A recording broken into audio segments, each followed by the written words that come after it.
Our guest this week grew up in Port Arthur, Texas, earned a BA in psychology from the University of North Texas while quarterbacking their football team. After getting hooked on crystal meth, he became the Dallas Uptown Burglar. From 2009 to 2015, he served a prison sentence for organized crime. Today, he's a world-class inspirational speaker and a quintessential example of, with God, anything is possible. The author of The Coffee Bean, a simple lesson to create positive change, is named Damon West. Damon, an honor to have you. Jack, thanks for having me, man. Let's start by talking about your childhood, your mom and your dad, please. You know, Jack, I grew up in probably one of the best homes possible, man. I tell people all the time, I won the lottery. And what I mean by that, it's a parental lottery.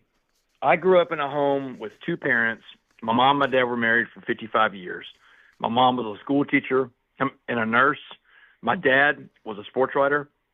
Actually, my dad was a really well-known sports writer. In 1971, he was the first sports writer in Southeast Texas to put black athletes on the front page of sports pages. He was a heck of a role model. You know, he stood in the line of fire in civil rights because he did what was right, because he always felt that whoever deserved to be on the front page should be on the front page, regardless of any other thing that is attached to that person. And he took a lot of flack for that, Jack. His cars were vandalized, the home was vandalized. This is before I was born. And when I come along and I'm growing up in the 80s as a boy, he saved all the hate mail that he had from back in 1971. And he would make me read the hate mail, Jack. He said, Damon, I want you to read these letters because I want you to see what it looks like to take a stand and do the right thing. Because he said, sometimes, Damon, taking a stand and doing the right thing, it means you're going to stand alone. But he told me it's always okay to stand alone as long as you're standing on the right side of history. And it was a tremendous influence. And, you know, later on in life, we're going to find out in my story, that's the key principle, the core pillar that I'm going to rebuild an entire life on. But I was a good student growing up, too. I was a great athlete, though. God blessed me with a cannon for a right arm, Jack. And this is Texas high school football, man, Friday night lights. And I grew up under those lights. And the lights, man, the Friday night lights, they're intoxicating, you know. And I was a 3-year starting quarterback for a 5A school, man. I had it all. But something happened along the way, Jack. You know, this is something we're going really deep in this conversation, deeper than I would go normally when I'm speaking at a presentation. When I was 9, I was molested by a female babysitter. And, you know, it was one of those deals, Jack, that I tell people all the time. It's not one of those molestation things where it totally derails my life like other people have experience with sexual assault, sexual molestation. I describe it like this. When I was 9 years old, an adult opened the big door for me. And the big door is this, man. That big door when you're a kid is bolted, it's locked, it's chained up. That's the adult door. You can't get through that adult door until you're an adult, till the time is right, till you mature. But if you have an adult that unlocks that big adult door to adult behaviors and you walk in on the other side of that big door is all these other doors, but they're wide open, right? Because as an adult, you can go through any door you want. You don't have to ask for permission. And then, you know, some of those doors were smoking, drinking, doing drugs, other adult behaviors.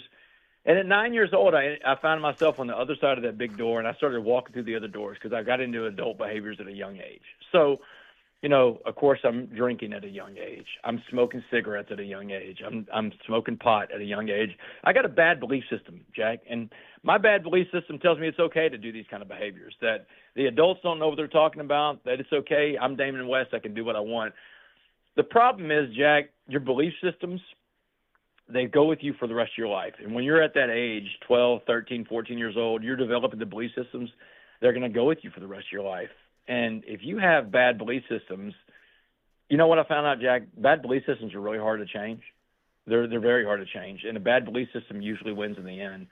And that's what happened in my life. My belief systems, you know, started at a young age, eventually took me down the wrong road, and I made a lot of bad choices. But, man, my childhood growing up, Jack, I had it all, brother. I'll tell you another real quick story about my dad. My dad, who passed away last year, my dad was a sports writer for 50 years.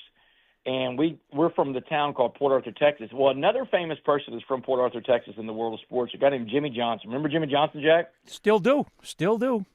Yeah. So Jimmy's from Best hair in the world. Best hair in the world, huh? So, Best hair in the world, man. He couldn't. It was bulletproof. So Jimmy, he's coaching the Cowboys in the early '90s. Jimmy and my dad are really tight. They're real good friends. Jimmy tells my dad, "Hey, Bob, I know Damon's getting really serious about football. Why don't you bring him up to the games every Sunday, and I'll put him to work on the sideline?" What Jimmy decided my work on the sideline was going to be is I was going to hold Jimmy's headphone cord for him on the sideline, and I did that for 3 seasons, Jack.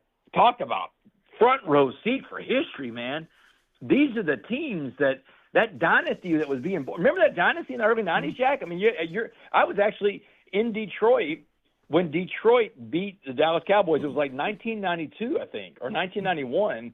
They actually beat them in the playoffs for the NFC Championship, I believe it was.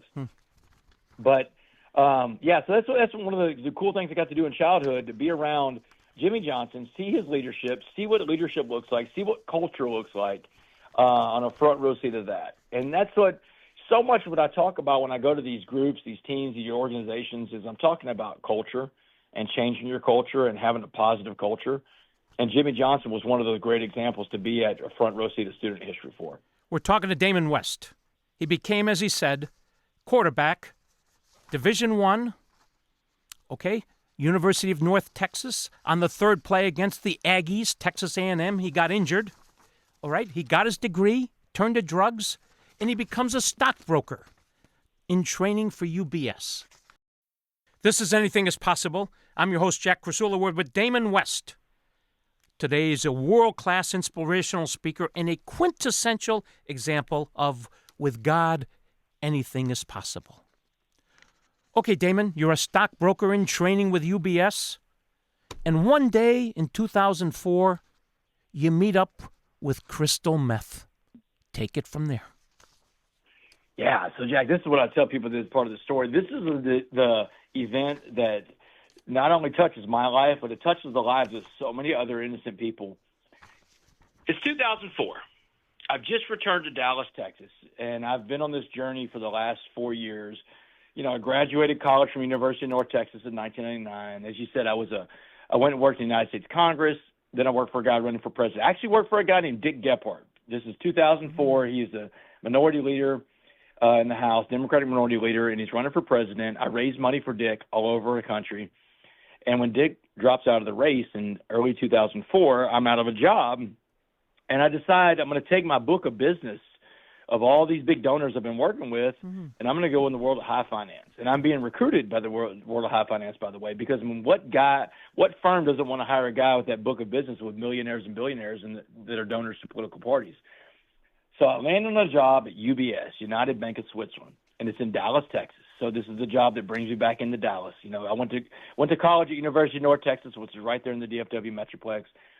And now I'm back in Dallas, back to a familiar scene, back to some old familiar faces, back to the party scene.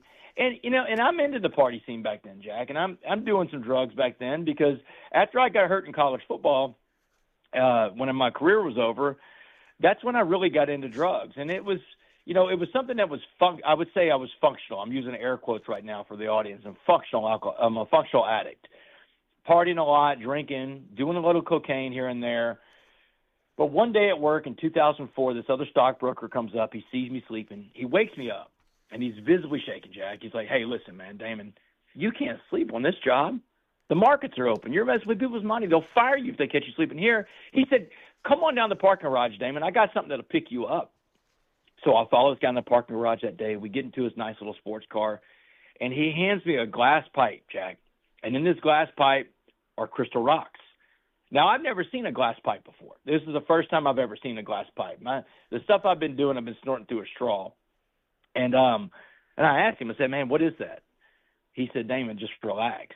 It's crystal meth." He said, "You're going to love this stuff." Jack, truer words had never been spoken because I did. I fell in love with crystal meth. Meth is the most evil, most destructive, most addictive drug ever created by man. It's made in the lab. It's made to get you hooked. I smoked it one time, and I was instantly hooked. Just like that. And I couldn't give everything away fast enough for that drug. Because that, Jack, is what addicts do. We give things away. Addicts give up their goals to meet their behaviors. That is the definition of addiction. When you give up goals to meet a behavior, you have addiction issues. And remember, we're not just talking about drugs and alcohol when we talk about addiction. This can be food, money, clothing, shopping, sex, pornography, the internet, social media, whatever it is. I give up my job, my car, my savings account, my family, my tethering to God. In 18 months, I go from working on Wall Street to living on the streets of Dallas. And when I say living on the streets, Jack, I'm homeless. I'm living in dope houses. I'm sleeping in cars. I become a criminal at this point to fund my addiction. And it was petty crimes at first. It was like shoplifting, breaking into cars, breaking into storage units. Then it escalated to the very serious crime of home burglary. Jack, when I broke into people's houses, I didn't just steal property from my victims. I stole something way more valuable from my victims, something that my victims can never replace. That's their sense of security. And I stole it from them, Jack. And it's something I can't give back to them. I can't apologize to them. I can't make apologies in Texas. In Texas, the Texas Department of Criminal Justice told me it's a felony to apologize to the victim of your crimes. They will actually send you back to prison in Texas if you reach out to make apologies. And this rule is there mainly to protect victims of violent crimes from the person that victimized them reaching out back to them. But they just blanketly say any crime, no apology. So my victims, Jack, have to live with that for the rest of their lives. But after 3 years of committing property crimes against the people of Dallas, Texas, a Dallas SWAT team on July 30th, 2008, put an end to the Uptown burglaries, the day that SWAT arrested me. That day, July 30th, 2008, Jack, I knew I was on the run. They had just picked up my partner in crime, a guy named Dustin, 10 days before. They had him in custody. I knew it was a matter of time before they had me in custody because here's what I've learned about crime, Jack. Everybody talks. Everybody talks. People talk of the jailhouse term is called a snitch, but the truth is everybody snitches on everybody. When prosecutors start throwing out a lot of time to people, no one wants to face the time when they can find the way out. So everybody talks. And on that day, July 30th, 2008, I was sitting in this little rundown apartment I was living in. I was on the couch next to my dope dealer, a guy named Tex. And I was telling Tex, man, the end is near, man. You don't want to be here. The cops are closing in. And just about that time, the window on my right blows out and shatters. And this flashbang grenade is bouncing across the living room floor. It's smoking on one end, Jack. And I see it, man. My eyes get big. I know it's about to go down. And I try to get out of there as fast as I can, but it's too late. Boom.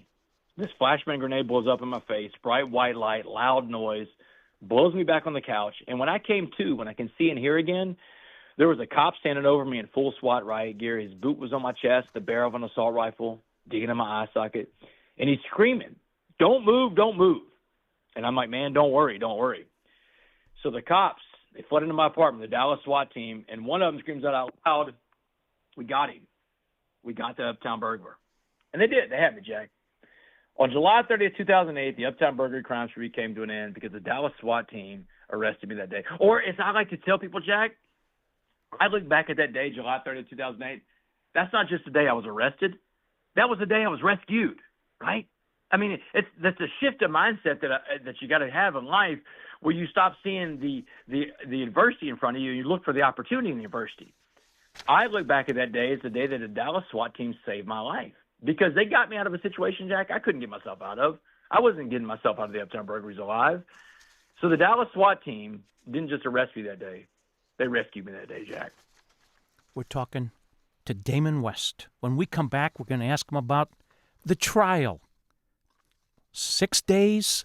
Everybody watched it in Dallas. Was the Uptown Dallas burglar. And he was convicted of organized crime by a jury in 10 minutes and sentenced to 65 years. When we come back, we're going to ask him when he looked at his mom and dad and got a couple minutes to talk to the mom and dad, what did mom and dad say? And I'm Jack Rasula, and this is Anything is Possible on 760 WJR. Welcome back to Anything is Possible. I'm Jack Rasula. We're with Damon West, the Dallas Uptown burglar. Damon?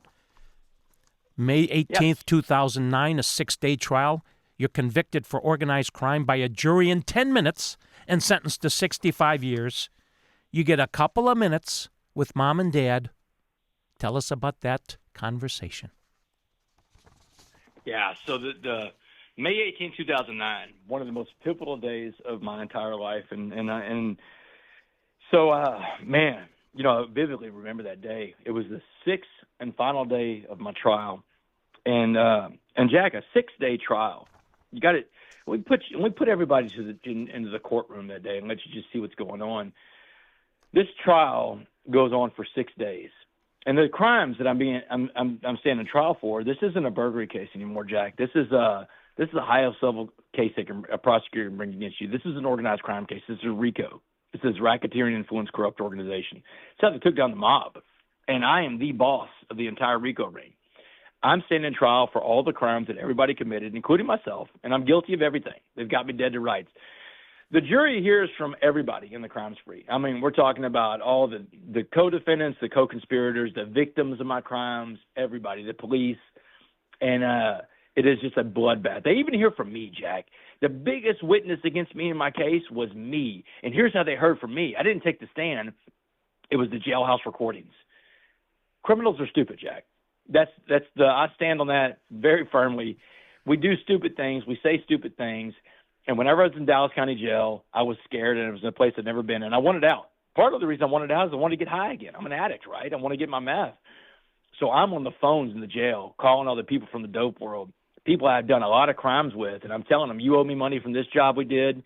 Bring that money up here. You owe me now. And here's what the Dallas Police Department's doing. Every call I make, they're going in and arresting every one of those people that I brought them the biggest evidence against me. And in trial, they replayed those tapes to the jury. And I'll quote the prosecutor. I sound like, quote unquote, Tony Soprano. I sound like, quote unquote, Al Capone from the jailhouse phones. Nothing could be further from the truth, though, right, Jack? I'm a dope fiend. I'm a dope addict. I'm not really this organized crime boss that hurts people like Al Capone and Tony Soprano, right? I've never physically hurt anybody. I'm a drug addict breaking into people's houses for dope. But those tapes told a whole different story. And on May 18th, 2009, I can feel it coming out of the pores of the jury members. They're looking at me across the courtroom. They can't stand me, and I don't blame them. I mean, in front of them is a guy that had it all and threw it all away. And he looks like he's a kingpin of an organized crime ring, but he's really just a dope fiend. But that's not coming out because I'm not going to take the stand. There's no way I can take the stand in this trial because more evidence would come up against me. And on May 18, 2009, the sixth and final day of that organized crime trial, the jury gets the case, and they go to deliberate for 10 minutes. 10 minutes. Jack, I don't know how much Law and Order you watch, but if a jury's gone for 10 minutes, man, it means they smoked you. 6 days of testimony, overwhelming evidence, and they go for 10 minutes. And when they brought me back in the courtroom, I knew it was going to be bad, and the judge read the sentence out loud. He said, Damon Joseph West, you are hereby sentenced to 65 years in the Texas Department of Criminal Justice.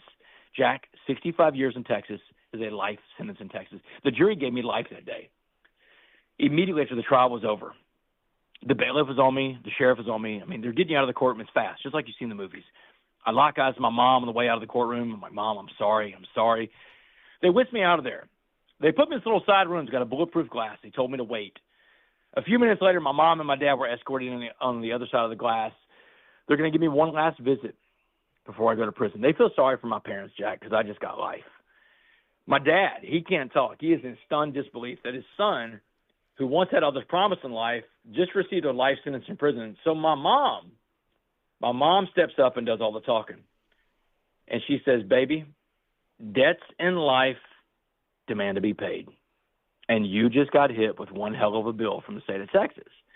But you did the things they said you did, Damon, so you're going to have to go and pay that debt to society. She said, you owe Texas that debt. But now you owe your father and I a debt too. You see, we gave you all the opportunities, love, and support to be anything you want to be in life, and that's how you just repaid us what we saw in that courtroom. That's not going to work. We raised you in Port Arthur, Texas, Damon. We raised you in a giant melting pot of a city. We gave you a great moral compass, but you chose to not use it. So here's the debt you're going to pay to us.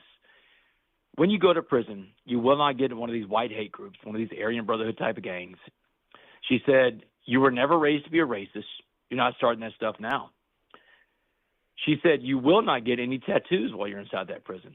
And Jack, I show, at this point in the presentation, when I'm speaking to audiences, I show people my arm, my sleeves, as they call them in the tattoo world. I got no ink, man, no tattoos. And these guys in prison want to tattoo every inch of your body in the joint. I tell people all the time, man, these guys hit me up relentlessly. Wes, let me put a tattoo on you, man. I tell them the same thing every time, man. I can't do it, man. My mom said no because that's the best I had, Jackie. That was the truth. But my mom told me that day on May 18, 2009, she said, Damon, no gangs, no tattoos. You come back as the man that we raised or don't come back to us at all. And I was floored. I was stunned, Jack. She said, do you understand the debt you're going to pay to us, your mom and your dad? I was like, yeah, Mom, I got it. But what do I know, Jack? You know, I've never been to prison. I don't know about been to prison before. And that day, after about a 5-minute conversation on the side of the courtroom, my parents left on the other side of the glass, and then they took me back to my pod in Dallas County Jail, where I would sit for the next 2 months waiting for the prison transport bus to pick me up. And I would run around Dallas County Jail asking every guy in jail, how am I going to survive? What am I going to do? And every guy in there is telling me the same thing. You have to get into a gang. You can't survive without a gang. Every guy but one guy, Jack. If you want to learn more, www.damonwest.org, DAMON West.org. All right, you become inmate number 1585689. You're assigned to one of the toughest prison assignments in Texas, the Mark W. Stiles Unit, a supermax prison in Beaumont, Texas. And God sends you a Muslim angel named Muhammad. Please. Yeah, this is one of those wild parts of the story. And let me preface this part of the story by saying that what I have found in life, Jack, is that God can use any messenger to get through to you. And sometimes the messengers that he sends to you, they won't look like you. They won't come from the same background as you.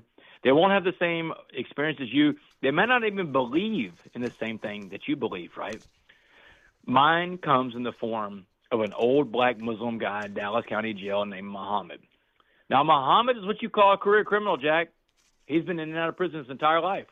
Couldn't be more different, right? He's a black man. I'm a white man. He's older. I'm younger. He's Muslim. I'm Catholic. But he approaches me in Dallas County Jail. He sees the guy that's struggling. He sees the guy that needs help.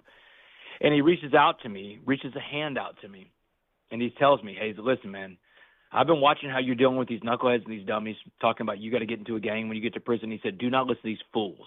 He said, you want to keep the promise you made to your mom and your dad, then let me tell you what prison's really going to be like. And that's when he goes and he tells me, he says, you know, the first thing you need to understand about prison is all about race. Race runs the whole institution inside of a prison. He said, that's the way the inmates want it, too. He said, so when you walk in the door, the white gangs get the first dibs on you because you're white. And he's telling me, the Aryan Brotherhood, the Aryan Circle, the White Knights, the Woods, you fight all the white gangs first. If you survive the white gangs, now you fight the black gangs. And the white gangs will send the black gangs after you. And he's telling me, man, the Crips, the Bloods, the Gangster Disciples, they're going to be happy to tee off on this independent white guy who won't get with his own race and his own kind where he belongs. And he said, but Wes, if you survive all that, and you can survive all that, you'll earn the right to walk alone. He said the strongest man in prison always walks alone. You know who he sounded like? He sounded like my dad. Remember my dad 25 years earlier working on the young Damon West with the hate mail he was reading, telling me it was okay to stand alone, it was okay to take a tough stance? He told me the truth about fighting. He said, Wes, just remember this when you get to prison. You don't have to win all your fights, but you do have to fight all your fights. He said, some days you're going to win, man. Some days you're going to lose. He said, it's okay if you lose. You just get up and you keep fighting. We're talking to Damon West. When we come back, we'll ask him about a pot of boiling water. And I'm Jack Rasula, and this is Anything is Possible on 760 WJR. I'm Jack Rasula. This is Anything is Possible. We're talking to Damon West. God sends him a Muslim angel named Muhammad. Damon, continue the story, please. So Muhammad, he sees that I'm struggling with everything he's telling me. The fear, he can see it in my eyes. And that's when he said, West, I want you to imagine prison as a pot of boiling water. He said, anything we put into this pot of boiling water will be changed by the heat and the pressure inside that pot.